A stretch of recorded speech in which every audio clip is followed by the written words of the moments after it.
এখন যেরকম current situation চলছে ইন্ডিয়াতে, specially because of the Pahalgam massacre, তার জন্য কিন্তু বেশ একটা শোরগোল পড়ে গেছে পুরো ইন্ডিয়া জুড়ে। এবং তার সাথে সাথে আমাদের পিএম মোদির যে ডিসিশন হয়েছে ফর দি পাকিস্তানিস, সেটাও কিন্তু বেশ একটা চাঞ্চল্যকর তৈরি করেছে। তো keeping in mind all the things, এই ফিল্মটা কিন্তু সামহাও হয়তো একটা বুস্ট দিতে পারে। Hello friends, welcome to my channel সুপ্র কি ওয়ানি। এখন আমি গ্রাউন্ড জিরো রিভিউ করতে চলে এসেছি। এটা একটা হিন্দি ফিল্ম যেটা গতকাল 25 এপ্রিল অনওয়ার্ডস কিন্তু থিয়েট্রিক্যাল রিলিজ পেয়ে গেছে। এই ফিল্মটার ডিরেক্টর হচ্ছে তেজস প্রকাশ বিজয় দিওস্কর, এবং এখানে কাস্টিংয়ে আছে ইমরান হাশমি, সাই তামহাঙ্কার, জোয়া হোসেন সহ আরও অনেকে। কেমন লাগলো এই ফিল্মটা, এই সব কিছু সম্পর্কে তোমার সাথে শেয়ার করবো। So why are we waiting for, let's start with the video. তো this film is based on a true incident, যেটা 2005-7 টাইমে ঘোরাফেরা করেছে। এবং বিএসএফ আর্মিদের মধ্যে একজন, যার নাম হচ্ছে নরেন্দ্র, সে কীভাবে একটা মিশন এক্সিকিউট করে, বিকজ তাদের আর্মিদের উপর হামলা হয়েছিল, একটা টেরর স্ট্রাইক হয়েছিল কাশ্মীরে। এবং সেখান থেকে গাজী বলে একটি ব্যক্তিকে সে কীভাবে বার করে আনে, এবং এই বার করার পেছনে তাকে কী কী স্যাক্রিফাইস করতে হয়, এবং তার নিজের লাইফে কতটা ডামাডোল চলে, সে সব কিছু বিষয়ে জানতে গেলে তোমাদের এই ফিল্মটা দেখতে হবে। তো এটা একটা fiction based on a fact.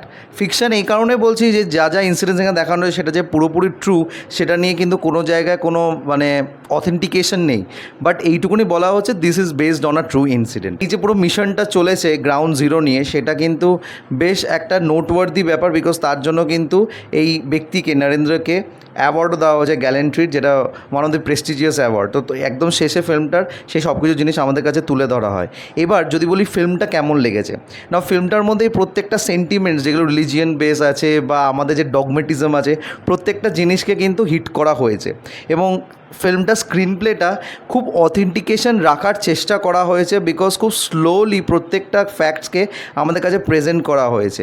তো হয়তো যেহেতু একটা স্লো বার্ন এফেক্ট আছে ফিল্মের মধ্যে, প্রত্যেকের হয়তো এই ফিল্মটা ভালো নাও লাগতে পারে। আমি এই কথাটা এই কারণে বলছি, আমি পার্সোনালি নিজে ফিল্মটা দেখতে গেছিলাম যখন, আমার একটু হলেও বোর লাগছিলো মাঝখানে, বাট স্টিল যেই বিষয়বস্তুটাই ফিল্মের মধ্যে আছে সেখানে অবশ্যই তোমাদেরকে একটা দাগ কাটবে, because of the character played by Hussain. আমি অ্যাক্টারের নাম জানি না, তার সাথে ইমরান হাশমির চরিত্রের যে একটা বন্ডিং ছিল, সেই বন্ডিংটার জন্য অবশ্যই তোমাদের কিন্তু খারাপ লাগবে। একটা ব্রেকডাউন সিন আছে ইমরান হাশমির বাথরুমের মধ্যে, সেটা কিন্তু অবশ্যই তোমাদের ভালো লাগবে। And Imran Hashmi is the sole reason আমি ফিল্মটা হলে দেখতে গেছিলাম, and he has done a good job. But somehow তার খুব যে হিরোইক অ্যাপিল ছিল ফিল্মের মধ্যে সেটা আমি বলবো না, বাট যেইটুকুনি একটা আর্মি অফিসারের হওয়া উচিত, সেই রোপটাকে খুব সুন্দরভাবে কিন্তু ইমরান হাশমি বজায় করেছে এই ফিল্মের মধ্যে।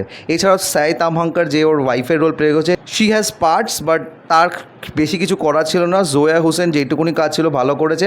এখানে যারা টেরর স্ট্রাইক করেছে বা টেররিস্টের রোল প্লে করেছে, তারা কিন্তু বেশ একটা নোটওয়ার্দি পারফরমেন্স দিয়েছে।